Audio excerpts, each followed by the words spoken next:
The collective leadership assessment used to be called the Leadership Culture Survey. It was mistakenly called we kind of mistakenly call it the Culture Survey. It's not a culture survey.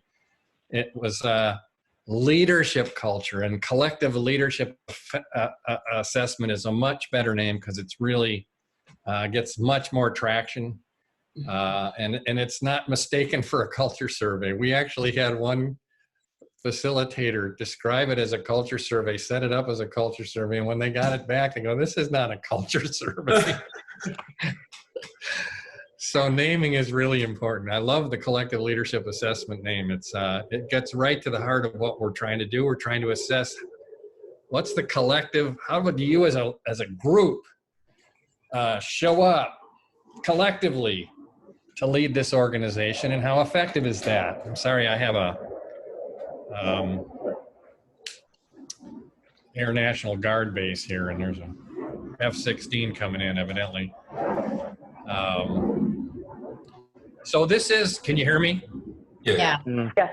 This is the collective leadership assessment graphic.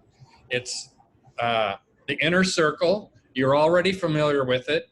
All the stuff you did yesterday in terms of explaining on the mat and talking about the model and everything applies here. There's a few nuances of difference that I want to kind of walk you through, but the model is the same. And the dimensional structure, other than a few tweaks, is the same. So you already can talk about this and orient leaders to it. Now, a few thoughts about the creation of it.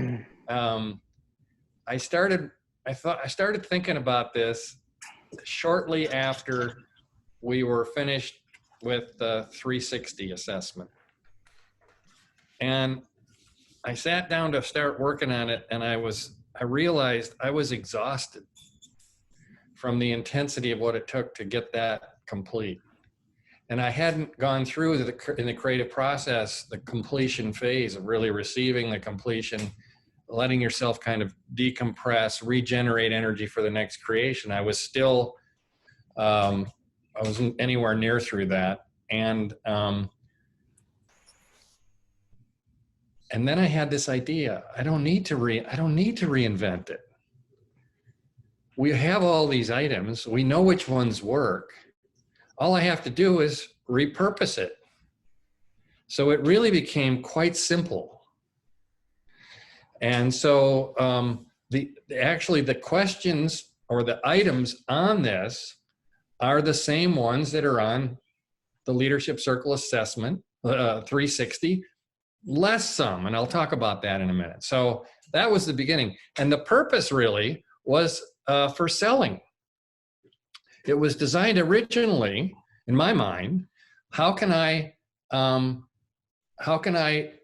get data around how this group is showing up to the organization, because I'm brought in for that, and I do interviews and so on. And how do I build the case for change? And that's early in an engagement, and you're doing your assessment, diagnostic, feedback process, recommendations. This fits right in there really, really powerfully. Gives them a very powerful picture of what they're, where they are and where they want to go. Of course, it's used very powerfully in combination with a group profile, which we'll talk about, which we talked about yesterday, and working with a team around their leadership. And it's also a lot of people have just used it as an assessment throughout the organization. Let's really look at our collective leadership effectiveness. So it gets a lot of different application from its original intent, which was early in a consulting process. But this paints a very powerful picture. So let me walk you through it. You're already familiar with it. So blue, this is inner circle, percentiles, all that stuff you understand. Blue here, the shaded area, is how they're describing their current reality of collective effectiveness. This is how we think we're leading, or we think you're leading. I'll talk about the difference between we and you're in a minute. So this is current reality. The line is not self-scores. The line is ideal leadership. What's the leadership we want or think we need to have in this organization to take it to the next level? So here's the question we actually ask. We say, describe the kind of leadership that if it existed in your organization, would allow it to thrive in its current marketplace and into the future. Describe the leadership that if it existed, would allow the organization to thrive in its current marketplace and into the future. And so people fill out, here's how leadership is showing up, and here's what we think we need on the same questions. And so you get a gap between what we want and where we are. And this is very, very powerful. So if you just look at this picture, let's say this is a senior leadership team describing how they think they're showing up to the organization. This is them describing themselves collectively. So here's, all I did was take the 2 best questions on every outer circle dimension, and there's a lot of statistics behind that, and say, okay, we're gonna, in order to be able to take this twice and not overwhelm people, we'll just have 2 items per dimension. And I added 2 additional competencies. One on customer focus, which sits in the systems awareness section, and another on involvement. Dimensions measures the extent to which customer satisfaction is the focus of your business and the extent to which customers are invited to shape the organization's direction, decisions, and processes. A whole systems view in which customers are included. That's what customer focus is going on. And then involvement has to do with measuring how involved people are in decision-making, problem-solving, planning, and so on. All right, so at this point, we don't give you an outer circle graphic. We keep the inner circle simple because then it's easier to kind of explain and get into the conversation. It is a 15-point scale. I'll start here at the bottom. It's a 15-point scale.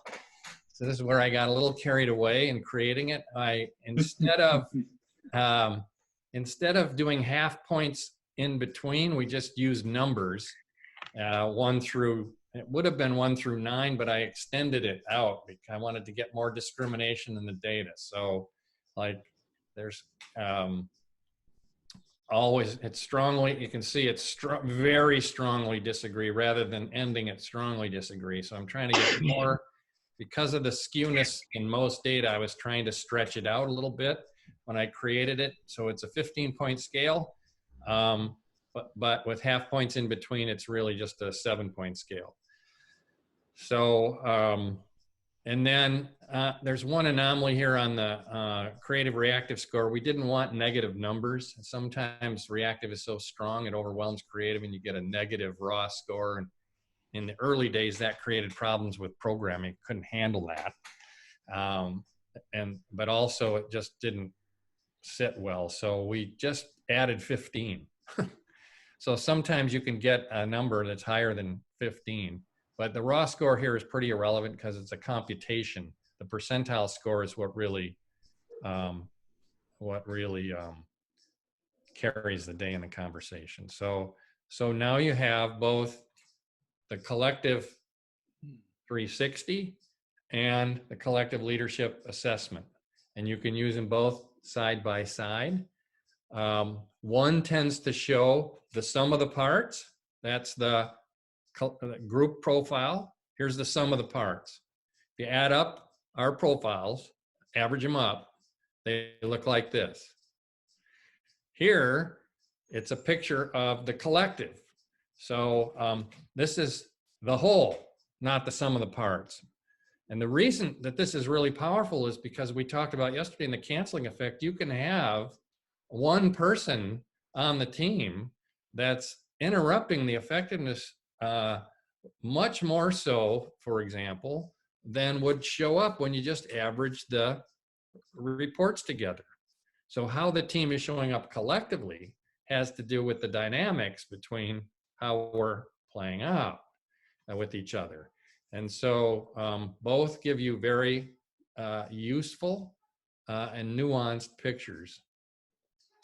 So just quick summary, leadership profile, group report, rolls up collective, rolls up the averages up and rolls it up into a collective picture, but it's kind of the sum of the individuals. Its focus of analysis is on individual, and then the scores are aggregated up rather than the focus on how are we showing up collectively. It's more diagnostic in nature. And this is much more aspirational. Where are we and where do we want to go? So it's directional in that it informs the conversation about where we need to move from here. And that's its power. You can use this and point it, I call it point it, in lots of different ways. So here's just an example of an executive team, senior leadership team, getting feedback on how they're showing up collectively to the organization. They can get it from the board. They can get it from below, different divisions, for example, or high potential leaders, or however you configure this. They can take it and evaluate their own, how do we think we're showing up to each other and to the organization. And so in the setup, there's two options. One is a team option. So this is where we're looking at ourselves as a team and saying, how do we see us showing up collectively? Versus an organizational option, which is pointing it at another group. So if I'm looking up in the organization and going, okay, how are they, what's my experience of their collective leadership? And I'm describing that, or I'm the board and I'm looking at them and say, how do I think they're collectively leading this organization? That's the organizational focus.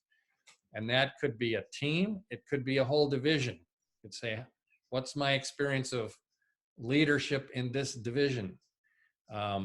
And of course, you can slice and dice and break out groups and set it up any way you want to kind of get the pictures, snapshots of the organization that you want. There's lots of options here in terms of how you structure this.